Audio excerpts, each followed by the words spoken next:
నిన్ను చూస్తే అందరూ ఇలానే పారిపోతారా?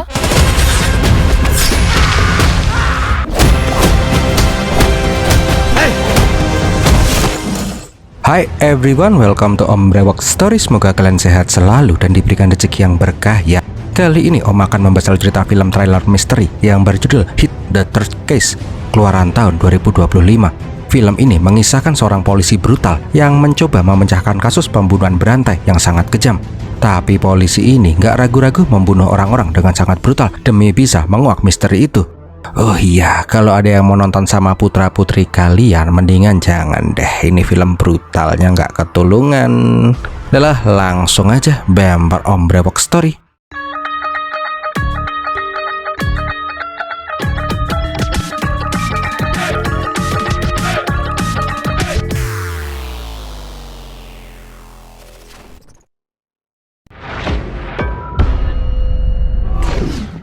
Awal kisah kita diperlihatkan mantan inspektur polisi pasukan khusus HIT yang bernama Arjun Sarkar. Dia itu ditangkap polisi atas tuduhan membunuh anak buahnya sendiri pada saat sedang bertugas. Berita itu pun menjadi sangat viral dan mendapatkan atensi dari banyak masyarakat luas. Nah, selama menunggu proses persidangan, Arjun akan ditempatkan di penjara super ketat di Delhi. Nah, pas di dalam penjara, banyak napi yang dulu pernah ditangkap oleh si Arjun berniat membalas dendam. Mereka itu mencoba membunuh si Arjun yang tidak berdaya. Tapi sebelum itu terjadi, ada orang yang bernama Samuel Joseph menghentikan napi-napi nakal itu. Samuel pun membawa si Arjun ke dalam selnya. Samuel juga memberikan sebilah pisau untuk si Arjun menjaga diri. Samuel bertanya, kenapa polisi super seperti Arjun bisa bernasib sial dan masuk ke dalam penjara super ketat ini? Ya udah deh, seperti biasa, flashback. Beberapa bulan yang lalu diperlihatkan kalau si Arjun itu lagi ngempanin burung kondor piaraannya. Di dalam mobilnya ada orang yang memohon-mohon untuk dibebaskan. Nggak pakai lama tuh orang langsung digantung kayak bacang anget di atas sungai. Sambil teleponan dan merekam, Arjun membeleh tuh orang tanpa rasa bersalah. Aduh, kejam pokoknya, ngilu liatnya. Aduh, leher di krek. Siang harinya, Arjun pun kembali ke kantor polisi HIT Andhra Pradesh. Saat itu, Arjun pun langsung menemui kepala polisi yang bernama Nageswara Rao. Di hari itu, Arjun akan ditempatkan di HIT cabang Andhra Pradesh. Di sana, Arjun akan membawahi dua anak buah, Farsa dan Diwakar. Tugas pertama Arjun di Andhra Pradesh adalah menyelidiki kasus pembunuhan berantai yang sangat sulit diselesaikan. Siang harinya, Arjun berpura-pura menyelidiki kasus pembunuhan yang aslinya dia lakukan tadi. Namun, karena bukti dan petunjuk sudah dihancurkan oleh si Arjun, polisi pun kebingungan siapa yang melakukan pembunuhan itu.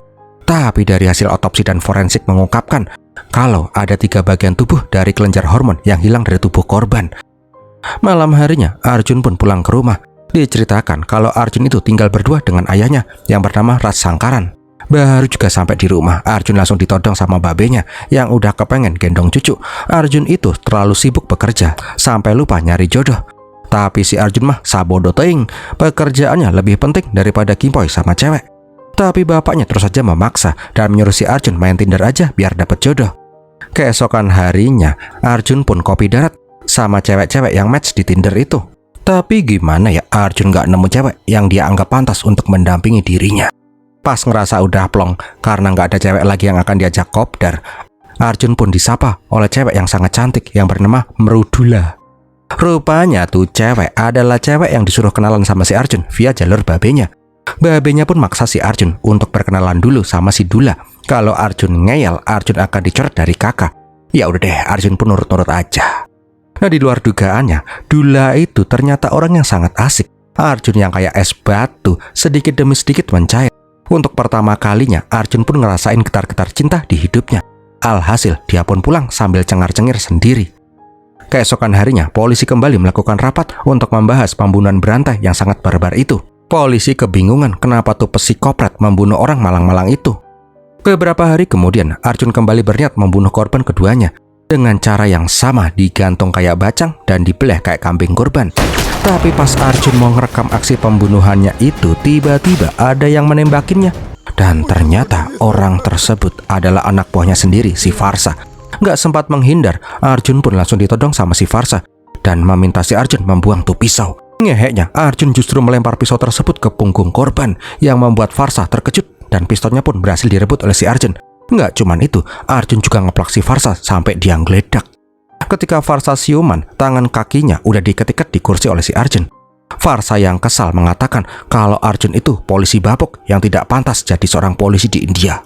Mendengar itu, Arjun pun menghampiri si Farsa dan mengatakan, "Walaupun aku ditangkap dan dipenjara, pembunuhan seperti ini akan dilakukan oleh orang-orang lain." Ya udah deh, Arjun pun memberitahu alasan dia melakukan pembunuhan seperti ini. Flashback lagi, ini mah flashback di dalam flashback, anjay. Nah, diceritakan pembunuhan modelan kayak gini pertama kali terjadi di kota Srinagar di daerah Kashmir. Saat itu Arjun bertugas di sana dan menyelidiki kasus pembunuhan barbar itu. Arjun yang bingung parah bertanya ke wakil inspektur Raffi. Baru pertama kali dia melihat pembunuhan yang seperti ini.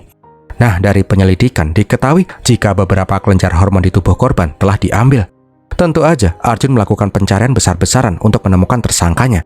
Setelah melakukan penyelidikan menyeluruh, Arjun berhasil mengidentifikasi pelakunya yang bernama Adil Kuari. Ketika Arjun nyatronin rumahnya si Adil, tuh tersangka bangke malah panik.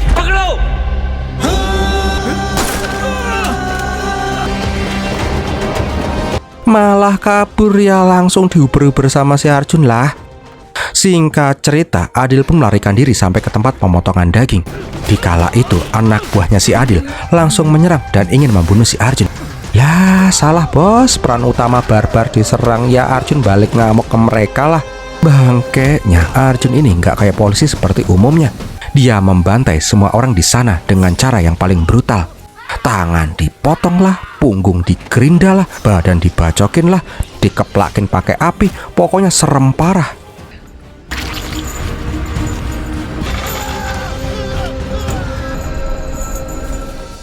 Adalah intinya Arjun berhasil menangkap si Adil. Sementara itu anak buahnya si Adil dibawa ke rumah sakit dalam kondisi kritis dan kepleh-kepleh. Nah, ketika kembali ke kantor, atasan Arjun yang bernama Karnika marah besar karena yang dilakukan Arjun itu sangat kejam. Gila aja cowok, 5 orang masuk rumah sakit dalam kondisi kritis, tapi Arjun mah nggak peduli. Arjun malah lebih memilih untuk pergi menginterogasi tersangka. Arjun langsung menghajar si Adil dan mematahkan tulang tangannya, biar tuh bangke mengakui perbuatannya. Namun sebelum Adil ngaku, Arjun ditunjukin video pembunuhan tersebut yang sengaja direkam oleh si Adil. Pas meneliti tuh video, Arjun pun dibuat terkejut-kejut saat melihat berita tentang pembunuhan dengan pola yang sama persis di kota lain, yaitu di kota Bihar. Melihat itu, Arjun pun langsung memerintahkan si Raffi untuk menghubungi penyelidik di Bihar dan meminta detail dari penyelidikan mereka. Setelah mendapatkan informasi dari Bihar, Raffi ngasih tahu kalau pelakunya sudah berhasil ditangkap. Tapi penyelidik Bihar tidak mau memberitahu detail siapa pelakunya. Mengetahui hal itu, Arjun dan si Raffi pun merasa bingung mengapa dua pelaku dari kota yang berbeda melakukan pembunuhan dengan metode yang sama persis. Merasa penasaran, Arjun pun akhirnya memutuskan untuk pergi ke Bihar demi mengetahui apa motif sebenarnya dari kedua orang pembunuh ini. Walaupun Bihar adalah daerah yang berbahaya karena dikuasai oleh kelompok-kelompok pemberontak, tapi si Arjun gak gentar dan tetap pergi ke sana walaupun dengan pengawalan militer. Ketika sampai di kantor polisi Bihar, Arjun pun ditunjukkan pelakunya beserta dengan barang bukti yang mereka temukan di rumah pelaku, yaitu organ-organ tubuh korban yang ditaruh di box pendingin dan juga rekaman saat pelaku membunuh korban. Fangkenya, kejadian seperti ini bukan baru terjadi karena sudah ada 13 kali pembunuhan dengan pola yang sama persis di seluruh India. Bahkan di luar negeri juga ditemukan 6 kasus yang juga punya pola pembunuhan yang sama persis. Karena hal itulah Arjun pun yakin benar kalau pembunuhan-pembunuhan ini dilakukan oleh kelompok yang terorganisir. Tak lama kemudian Arjun pun langsung menghampiri si Joni. Nggak pakai banyak cang-cincong, tangan si Joni langsung dipatahin sama si Arjun. Arjun juga menunjukkan foto pelaku pertama, yaitu si Adil. Intine Arjun tanya apakah Joni mengenal si Adil. Pas lagi asik-asiknya nyiksa tahanan, ada informasi kalau bapaknya si Joni yang merupakan pentolan pemberontak berencana melakukan penyerangan ke kantor polisi itu. Nggak mau penyelidikannya diganggu, Arjun memutuskan membawa si Joni kembali ke Srinagar. Bener aja coy, pas membawa si Joni, mobil mereka diberondong peluru. Dor, bayar.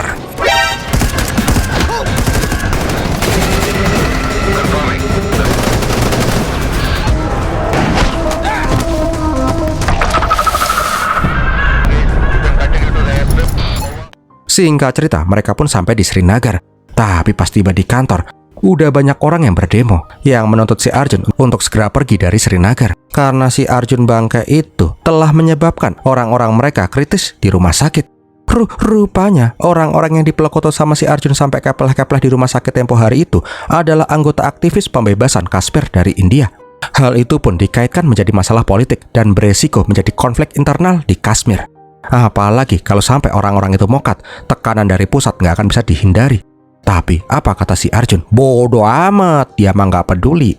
Arjun malah menyuruh si Raffi untuk menggeledah rumahnya si Adil. Singkat cerita, Raffi mendapatkan beberapa pisau. Nah, salah satu pisau ada yang terukir huruf CTK, yang ternyata huruf itu sama dengan tato huruf di lengannya si Joni. Mengetahui itu, Arjun pun yakin kalau semua pembunuhan ini ada hubungannya dengan CTK. Tapi CTK apaan ya? Bodoh lah, nanti om ceritain. Intinya CTK itu organisasi kejahatan. Sialnya, aksi demo untuk mengusir si Arjun malah semakin masif. Apakah Arjun akan menyerah? Oh, nggak mungkin lah. Ini polisi barbar malah ngebukin demonstran dengan membabi buta. Agak lain ini polisi India. Sore harinya, Arjun pun mempertemukan dua tersangka dalam satu ruangan untuk diinterogasi. Pas Arjun menyebut kata CTK, dua bangke ini langsung terkaget-kaget dan saling pandang-pandangan, yang membuat mereka berdua saling menyalahkan. Bener aja, Joni malah keceplosan kalau pembunuhan yang dia lakukan itu sudah sesuai dengan tutorial di website. Mendengar itu, Arjun pun akhirnya tahu kalau CTK itu memiliki situs website. Nggak pakai mikir panjang, Arjun langsung mencoba mengakses situs itu dari dark web.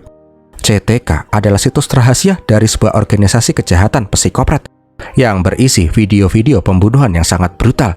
Setelah melihat seluruh isi dari web itu, Arjun pun langsung laporan ke Karnika. Dia bilang kalau para pelaku adalah psikopat yang melakukan pembunuhan demi kesenangan. Mereka juga mengirim video pembelehan itu ke situs CTK. Alasan mereka membunuh dengan cara kayak begono karena peraturan yang ditetapkan oleh admin situs bila mereka ingin join di komunitas psikoprat CTK. Intinya sih, para pelaku yang ingin bergabung harus mengupload 2 video pembunuhan dengan cara yang sangat barbar itu. Mereka juga harus mengekstrak organ tubuh korban. Habis itu, tuh organ-organ harus dikirim ke suatu tempat. Semua sudah dijelaskan di website sesat itu. Kalau pelaku berhasil memenuhi semua persyaratan nggak ngotak itu, mereka akan langsung diterima menjadi member CTK. Nah, dari hasil investigasinya, Arjun mengetahui kalau setiap tahun member CTK akan kopdar. Istilahnya sih temu kangen orang-orang psikopat gila. Karena hal itulah, Arjun ingin sekali mengetahui siapakah yang menjalankan situs ini dan mengapa mereka mengambil organ tubuh korban. Masalahnya, 2 tersangka kampret nggak mau buka mulut walaupun mereka udah disiksa habis-habisan. Belum lagi orang-orang Kashmir semakin marah karena 2 orang yang kemarin digebukin sama si Arjun meninggoy di rumah sakit. Sekarang orang-orang Kashmir sedang menuju kantor polisi untuk memburu si Arjun. Apakah Arjun peduli? Bodoh amat. Arjun terus nyiksa para tersangka itu dengan sadis. Karena disiksa dengan cara yang sangat gak masuk logika, Adil yang rasa ketakutan dan kesakitan malah merebut pistol polisi dan membun-bun dirinya sendiri. Gara-gara hal itu juga lah masalah ini berubah menjadi masalah politik yang akhirnya membuat si Arjun dipindah tugaskan. Jadi gitu ceritanya belum selesai ternyata ceritanya si Arjun. Arjun melanjutkan, demi mengetahui di mana para anggota CTK bertemu dan tentu aja menghentikan mereka, Arjun punya ide cemerlang. Dia tuh harus menjadi member CTK juga. Gimana caranya? Ya dengan membun-bun orang dan merekamnya seperti syarat masuk CTK lah. Arjun pun cerita ke Farsa kalau orang-orang yang disembelih itu merupakan penjahat kelamin yang ngewek-ngewek dan mempertuing anak-anak di bawah umur. Tuh orang-orang bangke emang seharusnya jadi bangke beneran. Makanya Arjun sama sekali nggak punya beban pas membun-bun mereka berdua. Setelah menjelaskan dan menceritakan semuanya ke Farsa, Arjun langsung menghabisi tuh orang bangke dengan cara yang sama, dibeleh kayak sapi korban. Sedangkan si Farsa nggak bisa berbuat apapun dan hanya bisa ndeleng. Keesokan harinya, Arjun mengupload video pembunuhan itu ke situs CTK. Farsa yang udah tahu fakta yang sebenarnya sekarang jadi ikut membantu si Arjun untuk menyelidiki kelompok ini. Farsa juga menemukan sebuah info penting kalau dia mengenali salah satu video yang Farsa yakin benar yang kalau itu berlokasi di kota Jaipur. Pelaku itu baru mengupload 1 video, yang mana dia harus mengupload 1 lagi video. Sadar kalau tuh orang akan melakukan aksinya lagi, Farsa dan si Arjun langsung cus pergi ke kota Jaipur untuk menghentikan pelaku. Singkat cerita, Arjun pun berkoordinasi dengan polisi setempat Ratan Singh untuk melakukan pencarian tersangka. Karena mukanya kelihatan jelas di video, polisi langsung mencari tuh orang.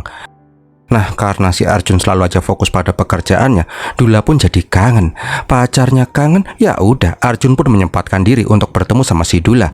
Malam itu mereka ngapain ya? Nggak tahu, jangan tanya om ya. Singkat cerita, setelah melakukan pencarian berhari-hari tanpa hasil, Arjun yang lagi memeriksa di sebuah pom bensin pada malam hari nggak sengaja ngeliat pelaku yang lagi ngisi pertamak oplosan.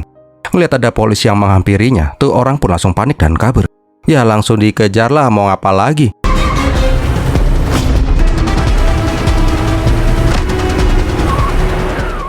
Sialnya, Arjun itu kehilangan jejak tuh mobil, padahal udah diblokade sama Farsah dan polisi Jaipur. Arjun bingung, kemanakah tuh kaburnya tuh orang bangke?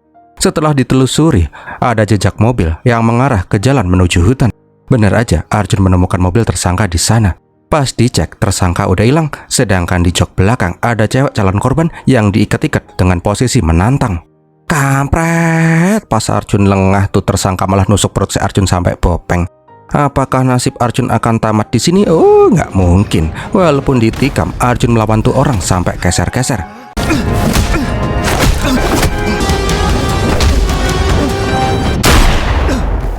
Naasnya, pas mau melepaskan ikatan korban, tuh orang malah narik pisau dari perutnya si Arjun. Kehilangan banyak darah, Arjun pun langsung tumbang dan pingsan. Di saat itulah tuh tersangka langsung membawa Arjun pergi dengan mobilnya. Nah, di lain tempat diperlihatkan markas CTK. Alfa, pemimpin geng CTK, mengirim email pemberitahuan yang menyatakan Arjun itu lolos sebagai anggota baru di CTK karena telah memenuhi semua syarat. Nah, nasib Arjun gimana ya? Rupanya dia tuh cuma pura-pura pingsan. Di bagasi mobil, Arjun meminum obat penghenti pendarahan. Pas tuh orang mau menurunkan si Arjun, Arjun langsung menikam tuh bangke sampai dia berubah status jadi bangke beneran. Nggak lama berselang, Farsah dan polisi yang lain pun sampai di lokasi. Karena terluka dan kehilangan banyak darah, Arjun pun langsung dibawa ke rumah sakit. Sadar kalau dia udah diterima menjadi member CTK, Arjun itu nggak mau dirawat. Dia harus segera bekerja lagi untuk memburu organisasi CTK. Keesokannya, Arjun meminta penugasan khusus ke Nageswara Rao. Intinya, dia akan habis-habisan dalam misi ini. Ya udah deh, Nageswara pun mengizinkan si Arjun berbuat apapun yang dia inginkan. Beberapa hari kemudian, Arjun mendapatkan undangan Kopdar CTK di kota Nahar Lagun, negara bagian Arunachal Pradesh. Arjun dan timnya pun langsung siap-siap untuk pergi ke sana. Di luar dugaannya, Arjun kaget parah ketika Nageswara datang bersama polisi Intel yang akan ditugaskan bekerja sama dengan si Arjun. Dan polisi itu bukan lain adalah si Mrudula, pacar gendal-gendulnya si Arjun. Arjun itu nggak pernah menyangka cewek yang bisa membuat dia jatuh cinta merupakan seorang polisi Intel. Ya gimana ya, Arjun kecewa berat lah. Nah, di kereta, momen akwar pun terjadi. Arjun itu sangat kesal dan marah. Dia menganggap kalau Mrudula itu mendekatinya pasti karena perintah Nageswara untuk memata-matai semua gerak-geriknya si Arjun. Tapi Arjun mah profesional. Misi ini nggak boleh gagal, cuman rasa bapernya ke si Mrudula. Arjun pun ngasih arahan, dia akan membuang HP dan dompetnya agar dia tidak bisa dilacak. Arjun juga memerintahkan timnya untuk mengikuti dari jarak yang aman. Jika mereka melihat situasi berbahaya, Arjun menyuruh mereka untuk meminta bantuan polisi setempat. Setelah memberikan arahan, Dula pun mengajak si Arjun berbicara. Arjun aslinya sih malas ngobrol masalah pribadi dengan si Dula. Tapi Dula mengutarakan fakta yang sebenarnya. Dia itu beneran suka sama si Arjun sejak lama. Sebenarnya Dula itu mengenal si Arjun dari 4 tahun yang lalu. Saat itu Dula dan adiknya lagi jogging di jalan. Tiba-tiba ada begal bokong yang nepok pantat adiknya. Dula tidak berdaya melihat adiknya ditepok-tepok. Dula itu sangat marah, tapi dia tidak bisa berbuat apapun. Nah, di saat itulah Arjun yang kebetulan ada di sana gaplokin tuh begal bokong sampai bokongnya nyut-nyutan. Melihat kekerenannya si Arjun, Mrudula pun malah jadi termotivasi untuk jadi polisi juga. Singkat cerita, Dula masuk ke akademi polisi. Ketika udah mau lulus, untuk kedua kalinya Dula melihat sosok si Arjun ketika memberikan kuliah kriminal. Itulah di mana titik Dula yakin bener kalau dia itu jatuh cinta sama sosok mas-mas berewokan semuka ini. Mendengar itu, Arjun pun merasa bahagia karena dia menemukan sosok cewek yang beneran cinta sama dia dan juga tahu pekerjaannya sebagai polisi harus dijunjung tinggi. Habis itu, mereka pun tukeran iler. Aduh, mesra-mesraan deh sepanjang malam. Singkat cerita, setelah semalaman suntuk begadang buat mesra-mesraan, mereka pun sampai di stasiun Nahar Lagun. Arjun pun langsung membuang dompet dan HP-nya di tong sampah. Sesuai arahan dari CTK, Arjun menunggu di sebuah halte bis di tengah hutan. Tak berselang lama, datanglah 3 mobil yang menjemput. 3 sekawan yang memantau dari balik alang-alang bingung mobil mana yang berisi si Arjun. Nggak pakai mikir panjang, mereka langsung membuntuti tuh mobil.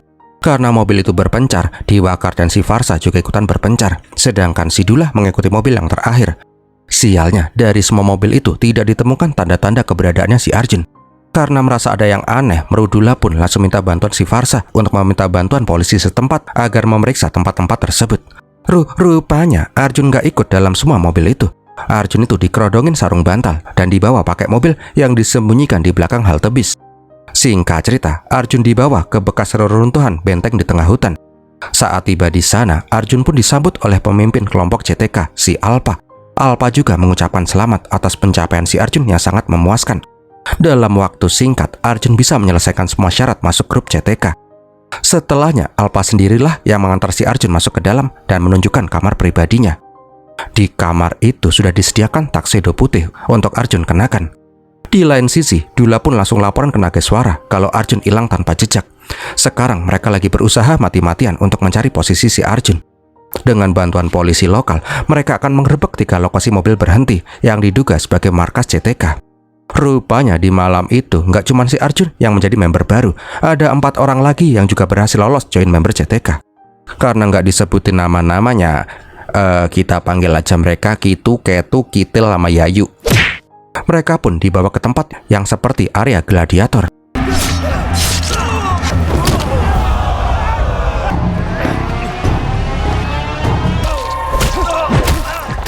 Setelah membunuh mas-mas dengan kejam, Alpa pun mengenalkan mereka berlima sebagai anggota baru CTK di depan para anggota psikopat gila yang berkumpul di sana.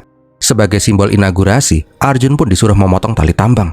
Kampretnya, tuh tali tambang tersambung ke katrol yang mengikat ke tangan dan kaki seorang cowok. Ketika tuh tali putus, katrol akan bergerak yang mengakibatkan tangan dan kaki tuh orang langsung long distance dengan badannya. Melihat kegilaan itu, semua member CTK pun langsung tertawa lepas dengan sangat bahagia. Arjun yang melihat itu terlihat sangat marah, tapi dia belum boleh bergerak. Alpa juga mengatakan kalau ini baru permulaan, akan ada pertunjukan yang lebih kejam lagi setelah ini. Sebelum acara utama, Arjun dan yang lain pun dibiarkan untuk bersantai terlebih dahulu. Nah, di saat orang-orang sedang berpesta, Arjun diam-diam menyelinap ke sebuah ruangan bawah tanah, yang ternyata itu adalah penjara untuk para korban yang diculik dan akan segera dibunuh. Melihat korban-korban yang udah kayak anjing liar yang mau dijagal, perasaan Arjun pun campur aduk. Yang bayangin aja mual kok. Setelah dari penjara, Arjun langsung menyisir semua tempat di sana. Singkat cerita, Arjun berhasil menemukan ruang kendali CTK, di mana ruangan itu juga menjadi tempat penyimpanan organ-organ yang diambil dari tubuh para korban yang dibunuh. Nggak mau berlama-lama di sana, Arjun lalu mengambil pemancar dari telepon di ruangan tersebut. Setelahnya, dia mengambil radio di mobil dan langsung balik ke kamarnya. Cosplay jadi MacGyver, Arjun membuat radio pemancar sederhana dari barang itu. Nah, di tempat lain, polisi di bawah pimpinan si Mrudula melakukan penyergapan ke 3 lokasi secara bersamaan. Sialnya, mereka itu justru mendapat serangan dari anak buahnya si Alpa yang bersembunyi di sana. Intinya, setelah duar, Mrudula dan si Farsa berhasil selamat, namun tidak untuk si Diwakar yang justru tertangkap dan dibawa pergi ke markas CTK. Kembali lagi ke Arjun. Nah, di kala itu Alpa berniat ngasih pertunjukan penyiksaan dengan cara potong-potong pakai mesin pemotong kayu. Di saat itulah Arjun menghitung mundur. Rupanya sebelum ini Arjun sudah menyabotase gas di dapur. Dan seketika duar. Melihat ledakan itu, Alpa pun sadar pasti ada pengkhianat di antara mereka. Dia memerintahkan tangan kanannya si Tobi untuk mencari tahu siapa orang yang kampret itu. Alpa juga menyuruh semua member kembali ke kamar mereka masing-masing. Nah, di sisi lain, Mrudula pun laporan ke Nageswara kalau misi mereka itu gagal total. Nggak cuma kehilangan si Arjun, Diwakar juga berhasil ditangkap. Sadar misi ini sangat berbahaya, Nageswara meminta timnya untuk mundur untuk sementara waktu. Tapi Mrudula yang khawatir dengan keselamatan si Arjun dan si Diwakar. Ketularan sotoynya si Arjun, dia itu nggak mau mengikuti perintah langsung dari atasannya dan kembali ke hutan bersama si Farsa untuk mencari si Arjun dan si Diwakar. Beberapa jam kemudian, Alpha mengumpulkan semua member CTK. Alpha yakin ada penyusup di dalam anggotanya. Setelah tadi dia memperkenalkan anggota baru, nggak lama kemudian 3 lokasi persembunyian mereka diserang oleh polisi. Untuk pertama kalinya, polisi berhasil melacak mereka. Intinya, Alpha langsung memanggil semua anggota baru ke atas ring. Alpha yakin kalau salah satu dari mereka adalah polisi. Cara paling gampang menemukan pengkhianat dengan cara Alpha menyuruh mereka untuk saling bunuh-bunuhan. Psikoprat sejati tidak akan pernah merasa ragu ketika membunuh. Tapi kalau polisi pasti akan ragu. Nah, kesalahan besar nih si Alpha. Arjun itu lebih psikopat daripada psikopat gila manapun. Kalau disuruh ngebantai penjahat, dengan happy dan suka hati hore-hore, Arjun langsung membunuh satu persatu anggota baru dengan sangat brutal. Nah, mulai om sensor sana sini ya, yakinlah sumpah. Sampai akhir film kayaknya bakalan banyak banget adegan yang bikin nggak doyan makan daging sebulan. Sempet-sempetnya minta udut dong. Ketika menyisakan Yayu seorang, apakah Arjun bakalan ngalah sama cewek? Oh enggak lah, semua penjahat di mata Arjun itu sama.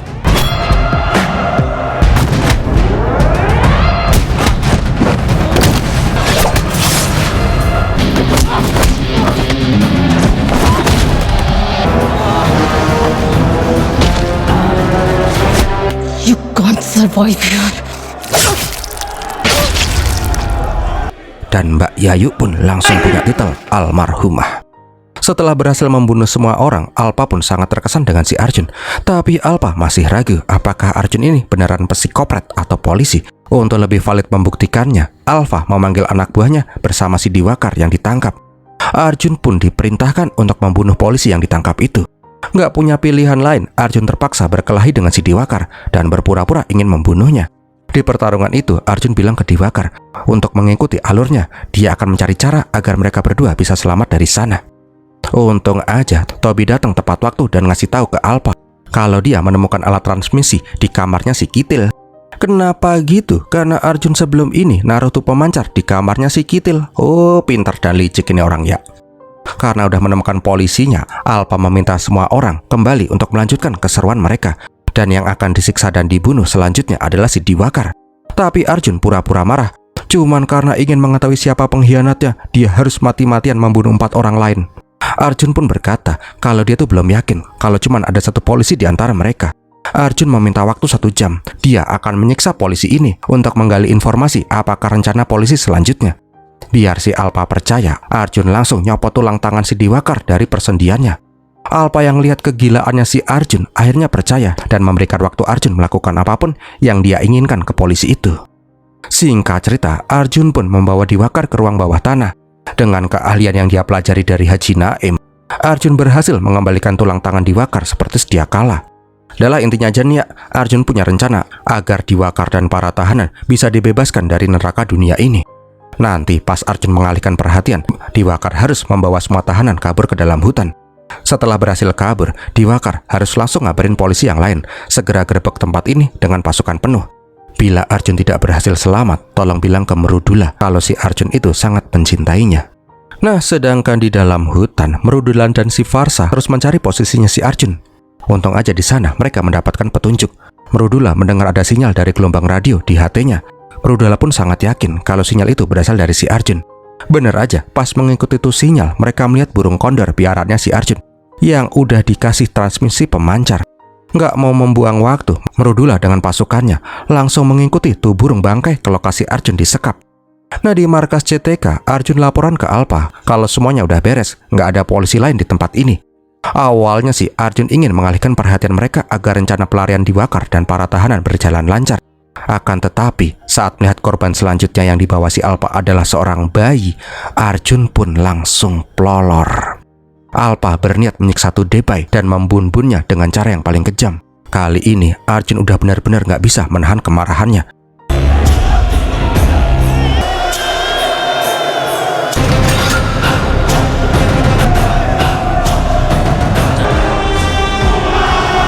Ketika ada member CTK yang pengen membacok tuh Debai, tanpa ampun Arjun langsung memenggal kepala tuh psikopat sehingga penyamarannya pun terbongkar. Diwakar yang melihat itu sadar benar kalau iblis yang sesungguhnya baru saja terbangun. Orang yang lebih kejam dari semua orang yang berada di sana, Arjun Sarkar. Nah, di saat itulah Arjun berteriak menyuruh si Diwakar dan para korban untuk melarikan diri. Nggak terima sektenya diacak-acak, para anggota CTK pun langsung menyerang si Arjun. Yalah, lihat diri aja ya, orang bacok-bacokan, masa iya om ceritain. Ini sorry loh ya kalau banyak sensor, soalnya brutal. Ini tuh film kedua yang paling brutal yang pernah om rekap setelah film Marco. Kalau kalian belum nonton film Marco, linknya udah om taruh di deskripsi ya. Brutalnya nggak kalah heboh dah.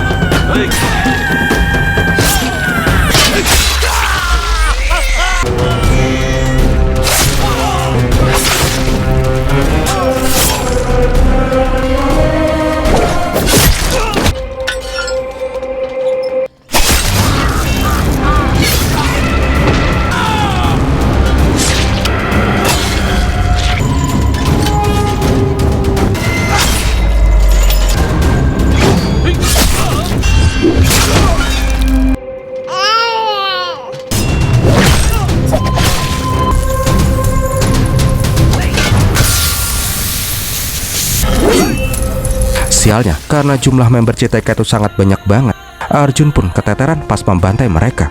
Alhasil, Alpa dan kelompoknya berhasil membuat si Arjun terluka parah.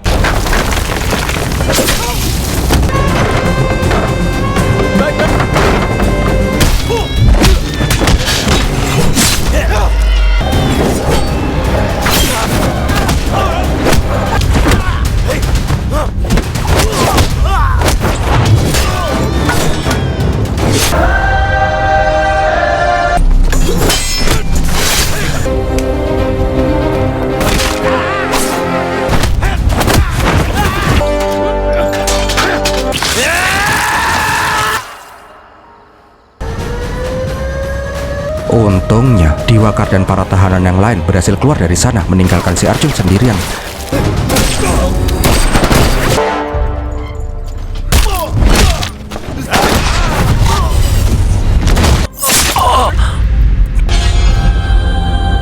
Nah, di saat mereka hendak memenggal si Arjun, tiba-tiba bantuan datang. KD, polisi super dari HIT 2 datang dan menembaki mereka semua.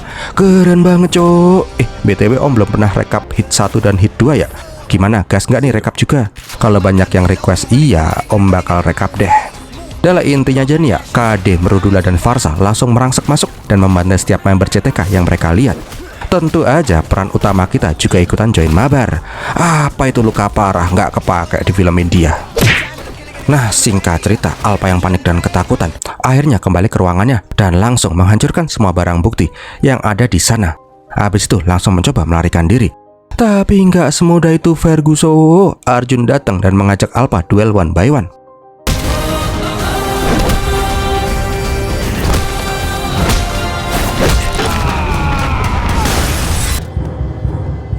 Bangkainya Alpa itu berhasil menyandera si Dula. Tapi si Arjun nggak gentar. Alhasil, Alpa berhasil ditembak. Sebelum membunuh si Alpa, Arjun sempat bilang kalau orang seperti Alpa tidak pantas untuk hidup. Namun Alpa sama sekali nggak takut. Walaupun dia mati, tapi saudaranya akan melanjutkan CTK seperti tidak terjadi sesuatu. Namun Arjun bilang kalau sebelum ini dia itu telah membunuh orang yang bernama Napoleon. Plot twistnya, orang itu adalah saudaranya si Alpa. Ada langsung bela si Alpa dihocot sama si Arjun. Kembali lagi ke masa kini, setelah mendengar ceritanya si Arjun, Samuel terlihat gemetaran ketakutan.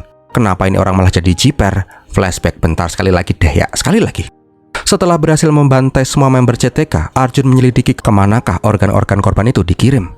Mereka pun menemukan fakta kalau organ-organ itu dikirim ke sebuah perusahaan farmasi di Swedia, perusahaan Hormogenix. Perusahaan Hormogenix itu pun diketahui melakukan pencucian uang ilegal melalui organisasi amal yang berpusat di India. Dan pemilik organisasi amal itu adalah Samuel Joseph. Samuel jugalah yang membuat organisasi CTK. Tujuannya untuk mendapatkan organ-organ gratis dari korban-korban CTK. Organ-organ kelenjar hormon itu digunakan untuk bahan baku pembuatan obat ngacengan. Ya kayak obat kuat gitulah. Agen Interpol yang sedang menyelidiki kasus ini tiba-tiba menghilang 3 bulan yang lalu. Dan baru deh kita tahu kalau mas-mas bule yang tangan kakinya mencar itu adalah agen Interpol yang hilang itu. Sialnya, mereka itu nggak bisa memburu si Samuel karena Samuel sekarang udah berada di dalam sel penjara. Dia itu mengendalikan bisnis ilegalnya dari dalam penjara agar dia aman. Arjun pun akhirnya menemukan fakta kalau ada salah satu polwan yang dibunuh oleh CTK yang bernama Danya Mohan. Arjun pengen pengorbanannya si Danyan tidak sia-sia. Arjun, KD dan si Merudula akhirnya sepakat akan membuat sandiwara seolah-olah Arjun lah yang membunuh si Danya. Untuk memuluskan rencananya, mereka butuh bantuan polisi super untuk menangkap si Arjun. Nah, di ruangan persidangan diperlihatkan polisi itu masuk. Walaupun diperlihatkan dari belakang, tuh polisi adalah Vikram Rudra Raju dari film HIT pertama. Karena hal itu jugalah Arjun bisa dimasukkan ke dalam penjara super ketat di mana Samuel juga ditahan. Setelah menceritakan semua itu ke Samuel yang ketakutan, Arjun tanpa ampun langsung menyayat lehernya si Samuel sampai kepleh-kepleh menggunakan pisau yang diberikan si Samuel. Dan akhirnya Samuel pun tewas di tempat. Setelah itu, polisi pun menyatakan jika Samuel tewas karena terjadi kerusuhan di penjara. Sedangkan si Arjun akhirnya dibebaskan setelah misinya berhasil. Dan filmnya pun berakhir. Bentarlah, ada yang nyempil dikit. Enak aja mau tamat begitu aja. Di akhir film kita pun diperlihatkan seorang polisi dari Chennai, Tamil Nadu, yang bernama Verapan, yang berhasil menguak dan menemukan mayat yang disembunyikan di bawah tumpukan tanah yang diangkut di sebuah truk. Dan filmnya pun bersambung ke hit 4 dengan peran utamanya Inspektur Verapan. Tamat deh. Wah, gimana film ini sob? Semoga menghibur ya. Kalau kalian suka silahkan like, komen, dan share. Jangan lupa subscribe. Kalau ada yang mau support Om bisa dengan super thanks juga ya. Om bakal terima kasih sekali. Terima kasih juga udah nonton sampai detik ini. Om Brewoks pamit dulu dan Pirmilatin.